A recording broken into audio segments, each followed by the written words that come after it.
मतलब कुछ लोगों ने सोच रखा भाई हमारे क्षेत्र में कोई दूसरा बात ही नहीं करेगा, एकाधिकार बना रखा। उन्होंने कहा धर्म में ठेकेदार बने हुए, अगर ऐसी कुछ लोग धर्म के क्षेत्र में ठेकेदार बने हुए, कुछ लोग राजनीति के क्षेत्र में ठेकेदार बने हुए, कुछ लोग आर्थिक विषयों में ठेकेदार बने हुए।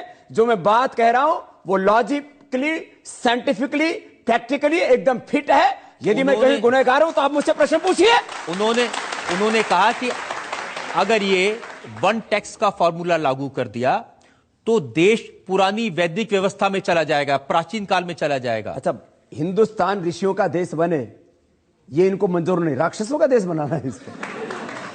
18वीं शताब्दी तक, रजत जी वैदिक काल की तो बात छोड़िए, 18वीं शताब्दी तक पूरी दुनिया के इतिहासविद इस बात को कहते हैं भारत की करीब 25% विश्व की अर्थव्यवस्था में भागीदारी थी। 25 से 30% हमारा एक्सपोर्ट था।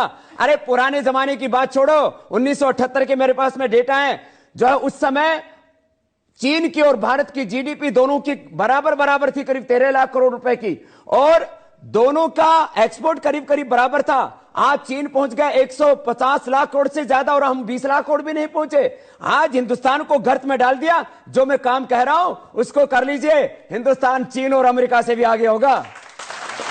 अब मैं आपके उस फॉर्मूले की बात करता हूं जिसमें यह कहा गया है कि हर बैंकिंग ट्रांजैक्शन पर टैक्स लगेगा, एक ही टैक्स होगा, न सेल्स टैक्स होगा, न एक्साइज होगा, सारे टैक्स खत्म, एक बैंक ट्रांजैक्शन टैक्स होगा, और वो भी जो रिसीव करेगा उसके ऊपर होगा, टर्नओवर पर नहीं होगा।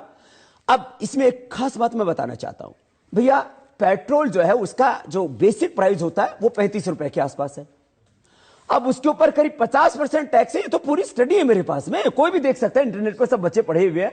और मैं आपको धन्यवाद भी देना चाहूंगा, भारत के भविष्य का निर्णय हो रहा है और उसमें 60% से जवान है। आज आपने आपकी अदालत में जवानों को बुला करके भी बहुत अच्छा काम किया। मैं आपको ये बताना चाहता हूं रजत जी। अच्छा बच्चों, ये बताओ कि आपको 75-80 रुपए का पेट्रोल चाहिए कि 35 रुपए का? तो आपको जो 35 रुपए का पेट्रोल दिलाएगा उसको वोट दोगे या 75-80 दिलाने वाले को?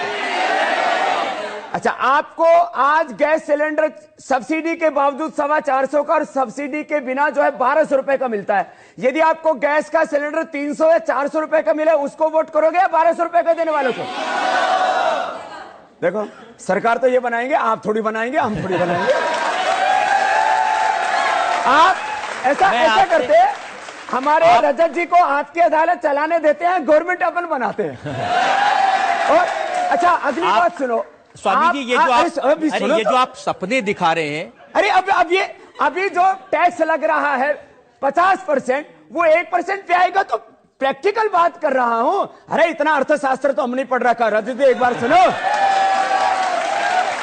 देखो ये जो अर्थशास्त्री है ना, ये देश का व्यापार नहीं चलाते, आप लोगों को पता होना चाहिए।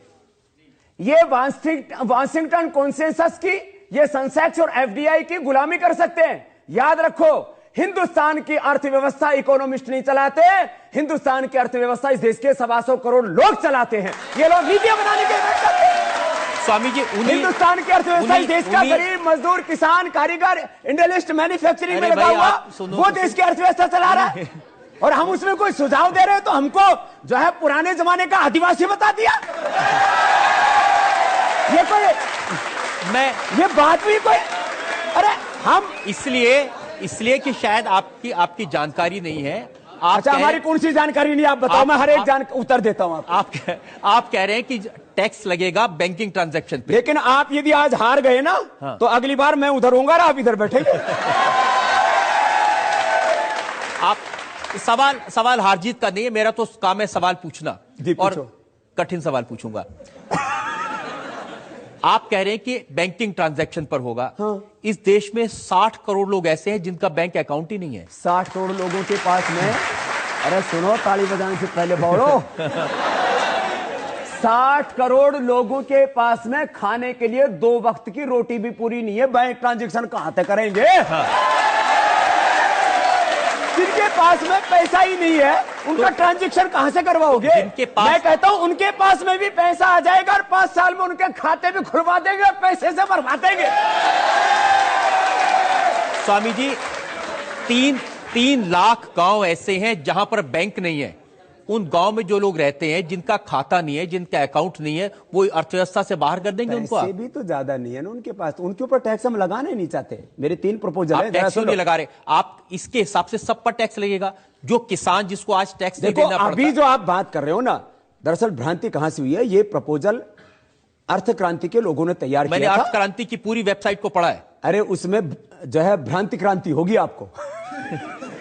माने उसमें क्या है, देखो अर्थ क्रांति के अच्छे लोग हैं, उन्होंने एक विषय में सोचा, अर्थ क्रांति का और हमारा एक विचार समान है, बड़ी करेंसी वापस लो और एक ट्रांजैक्शन टैक्स लगाओ, जिससे कि जो है इलेक्ट्रॉनिकली ट्रांजैक्शंस हो, वो ट्रेसेबल हो, सिंप्लीफिकेशन हो, और एक मजदूर और किसान पर टैक्स नहीं लगना चाहिए। दूसरी बात, टैक्स जो है वो स्लैब में लगना चाहिए। एक जैसा टैक्स नहीं होगा, टैक्स होगा ट्रांजैक्शन टैक्स ही, लेकिन उसमें स्लैब्स होंगे। गरीब आदमी को पर भी उतना ही टैक्स लगेगा, अमीर आदमी पर। मैं कह रहा हूं होगा ही नहीं ना, गरीब और किसान पर टैक्स होगा ही नहीं। उसको तो पैसे मिलेंगे, ऐसी प्रक्रिया होगी जिससे कि उसके जीवन में भी समृद्धि आए, उसको महंगाई से मुक्ति मिलेगी। जितना ज्यादा टैक्स होगा, आचार्य चाणक्य कहते हैं, अब जैसे आप लोगों को पेट्रोल सस्ता मिलेगा, डीजल सस्ता मिलेगा, गैस सस्ती मिलेगी, साबुन शैंपू टूथपेस्ट सस्ता मिलेगा, इस पे 12% टैक्स होता है। कुछ लोग इस देश में झूठ बोलने का ठेका ले रखा है कि 3 से 5 करोड़ लोग टैक्स देते हैं, बाकी इस देश के 120 करोड़ लोग टैक्स ही नहीं देते। आप लोग साबुन खरीदते हो, टूथपेस्ट खरीदते हो, बिस्किट खरीदते हो, उस पर टैक्स लगता है कि नहीं? कितना परसेंट लगता है? 12% कम से कम। तो कौन कहता है हिंदुस्तान के आदमी टैक्स नहीं देते? तो हम तो कहते हैं ये टैक्स भी नहीं देने पड़ेंगे, जो आज टैक्स देने पड़ रहे हैं ये भी देने पड़ेंगे, और बैंक ट्रांजैक्शन टैक्स भी गरीब को, किसान को नहीं देना पड़ेगा। और जो हमारी अर्थव्यवस्था से जो बाहर पैसा पड़ा है, जो करीब 10 लाख करोड़ रुपए भरी 500 और 1000 की करेंसी में, और इसके अलावा भी जो और मैंने कहा करीब 9 लाख करोड़ रुपए कंपनियों का रिजर्व पड़ा, वो लगाने नहीं चाहते क्योंकि टैक्स सिस्टम बहुत खराब है। पूरी वर्ल्ड की एजेंसियों की रिपोर्ट है। आप रुकिए, आप मेरा काम देखिए, पहले सुनिए आप मेरी बात। आप कह रहे हैं कि चीजें सस्ती हो जाएंगी। हाँ, होंगी। कुछ टैक्स ऐसे लगाए जाते हैं जो लोग चाहते हैं कि वो लोग उनका इस्तेमाल ना करें। सिगरेट पर, शराब पर भी टैक्स कम कर देंगे तो क्या होगा? देखो, मैन्युफैक्चरिंग पर कितना टैक्स लगना चाहिए, बीड़ी सिगरेट पर कितना टैक्स लगना चाहिए, रियल एस्टेट में कितना टैक्स लगना चाहिए, और जो लैंड की मार्केट में इंफ्रास्ट्रक्चर वालों पर कितना टैक्स लगना चाहिए, दारू आदि बनाने वालों पर कितना टैक्स लगना चाहिए, ट्रेडिंग वालों पर कितना टैक्स लगना चाहिए, छोटे व्यापारियों पर कितना टैक्स लगना चाहिए, सारा बना के लेके आया। ये अगर 3 चीजें आप उसमें ऐड कर देंगे तो आपका फॉर्मूला एकदम कामयाब हो जाएगा। मैं एक आपको छोटी सी बात कहता हूं, देखो जो ट्रेडिंग करता है, 100 करोड़ रुपए का उसने टर्नओवर किया, रिसीव भी किया उसको, मैं जो है अमाउंट को रिसीव भी किया, 100 करोड़ का उसका खाते में पैसा आया। आज यदि 1% लगाएंगे तो उसको 1 करोड़ लगेगा, उसको प्रॉफिट 1% हो रहा है, तो उसको हमें 0.20 लगाना पड़ेगा। इसी तरह से यदि कोई 100 करोड़ का कोई मैन्युफैक्चरिंग करता है और उसको 10 करोड़ रुपए प्रॉफिट होता है, तो आज की डेट में 3 करोड़ रुपए टैक्स देता है, उसमें 2% लगाओ तो उसको 2 करोड़ देना पड़ेगा, 1 करोड़ उसका भी बचेगा। और इसमें जो है टैक्स का जो दायरा है वो बढ़ेगा। मैं आपके आगे उसको बताता हूं। 5% है तो उसके ऊपर 5% का प्रॉफिट है तो 1% लगाओ उसके ऊपर। रियल एस्टेट वाले कम से कम 30% बताते हैं, उसके ऊपर 6% लगाओ। जो दारू आदि बेचने वाले, मैं तो कहता हूं वो उनको करीब 50% जो है मुनाफा होता है, उसके ऊपर तो 40% टैक्स लगा दो, जिससे कि धंधा कम हो और लोग बर्बाद होने से बच जाए। ये सारे मेरी हाँ भर रहे हैं, ये बेवकूफ है सबके सब। आप कह रहे हैं कि ये बेवकूफ, मैं कह रहा हूं कि क्या इस देश के इतने बड़े अर्थशास्त्री 10 साल से प्रधानमंत्री रहे मनमोहन सिंह, वो बेवकूफ है? उनको ये बात समझ में नहीं आई? प्रधानमंत्री जी ने पूरी दुनिया के लोगों के सामने कहा, मैं इस देश से महंगाई को खत्म नहीं कर पाया, मैं देश में बेरोजगारी और गरीबी पर काबू नहीं कर पाया, मैं भ्रष्टाचार और काले धन पर अंकुश नहीं लगा पाया। इसलिए मैं कहता हूं, जब वजीर को समाधान नहीं सूझता तो फकीर को आना पड़ता है, और तर्क तथ्य प्रमाण के साथ अपनी बात कह रहा हूं। कोई सपना नहीं दिखा रहा हूं। आप कोई भी मेरे से प्रश्न पूछिए, हर प्रश्न का उत्तर दूंगा। ऐसे नहीं बैठा हूं, पूरी तैयारी करके आया हूं।